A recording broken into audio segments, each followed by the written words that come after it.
आधुनिक काल में प्रयोगवाद और नई कविता। हिंदी का काव्य में प्रयोगवाद का आरंभ सन 1943 ईस्वी में अज्ञे द्वारा संपादित तार सप्तक के प्रकाशन से माना जाता है।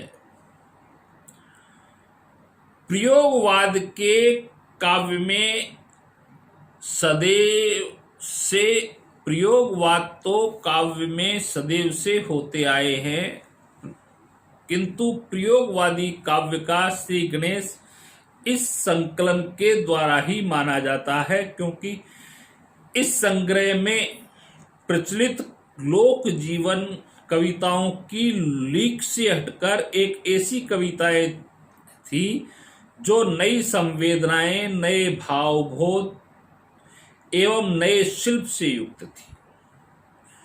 प्रयोगवादी कवि प्रयोग करने में विश्वास करते हैं। भाषा की दृष्टि से नए प्रयोग, उपमान की दृष्टि से नए प्रयोग, शिल्प की दृष्टि से नए प्रयोग, काव्य वस्तु की दृष्टि से नए प्रयोग इन कवियों ने किए। प्रयोगवाद का नाम सार्थक जान पड़ता है, किंतु अज्ञे ने प्रयोग को साधना मानते हुए प्रयोग अपने आप में इष्ट नहीं है, वरन वह साधन है। प्रयोगवाद कवि ने अपनी व्यक्तिगत सुख दुख को, अपनी व्यक्तिगत संवेदनाओं को नए नए माध्यमों से व्यक्त किया। उस यथार्थ को अभिव्यक्त प्रदान की जिसे वह भोगता है। दूसरे शब्दों में कहें तो मध्यवर्गीय समाज का हास्योन्मुखी जीवन ही प्रयोगवादी काव्य में चित्रित किया गया है। प्रयोगवादी कवि में भावुकता के स्थान पर बौद्धिकता को काव्य में स्थान दिया गया है।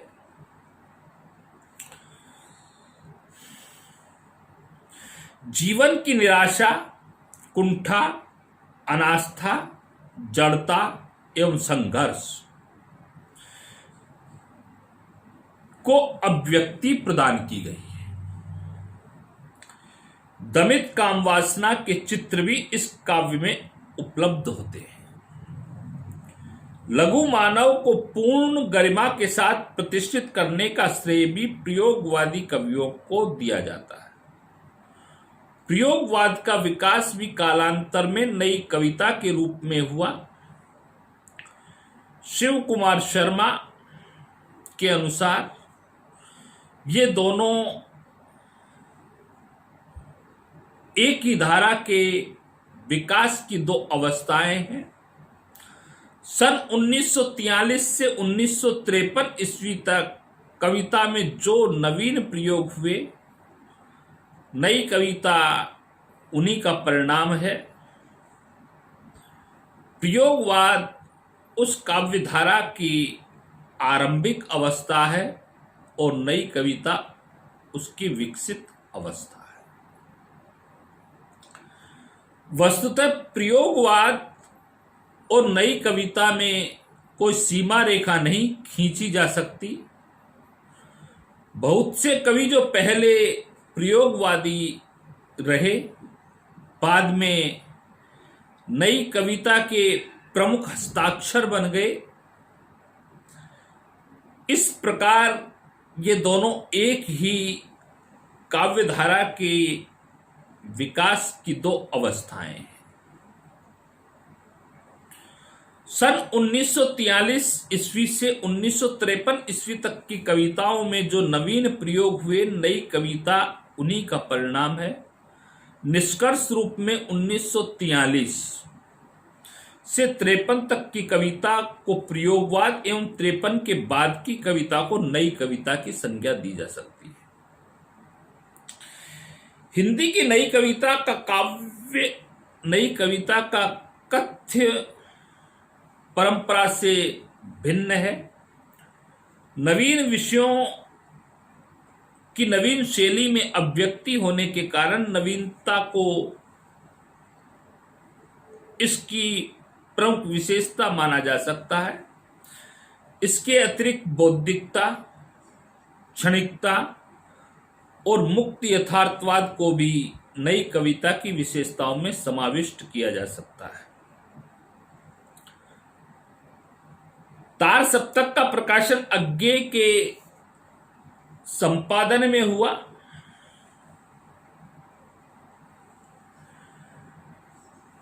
सन 1943 में 7 कवि इसमें थे और 7 कवियों की रचनाएं भी इसमें थी। नेमीचंद जैन, गजानन माधव मुक्तिबोध, भारत भूषण अग्रवाल, प्रभाकर माचवे, गिरजा शरण गुप्त, रामविलास शर्मा, सच्चिदानंद हीरानंद वात्स्यायन अज्ञे। ये पहला तार सप्तक था जिसका नाम था तार सप्तक। दूसरा तार सप्तक सन 1951 में अज्ञे के संपादन में प्रकाशित हुआ।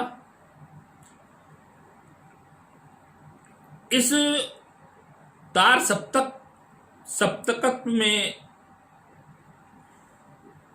7 कवि थे।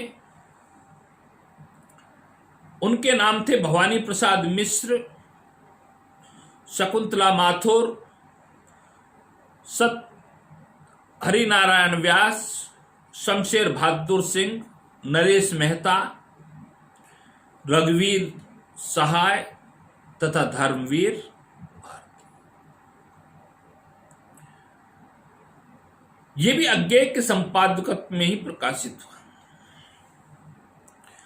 तीसरा तार सप्तक का संपादन 1959 में अज्ञे के संपादन में प्रकाशित हुआ।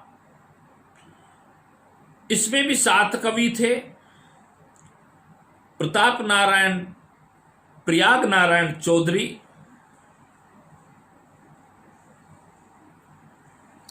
प्रयाग नारायण त्रिपाठी, चौधरी नहीं त्रिपाठी, कुंवर नारायण, कीर्ति चौधरी, केदार सिंह, मदन वात्स्यायन,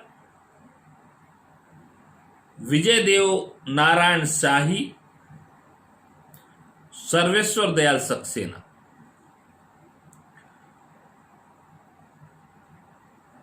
नई कविता के कुछ प्रमुख हस्ताक्षर कुंवर नारायण, दुष्यंत कुमार, अजीत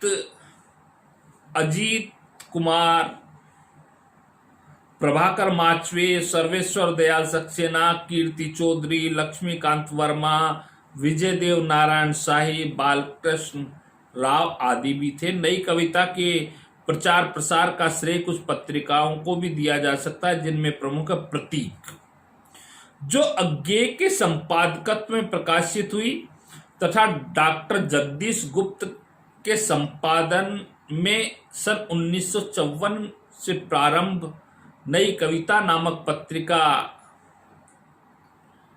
निकष, पाटल, कल्पना, दृष्टिकोण आदि वे पत्रिकाएं हैं जिन्होंने नई कविता को आगे बढ़ाया। प्रयोगवाद एवं नई कविता की प्रमुख कृतियों में तार सप्तक, दूसरा तार सप्तक, तीसरा तार सप्तक,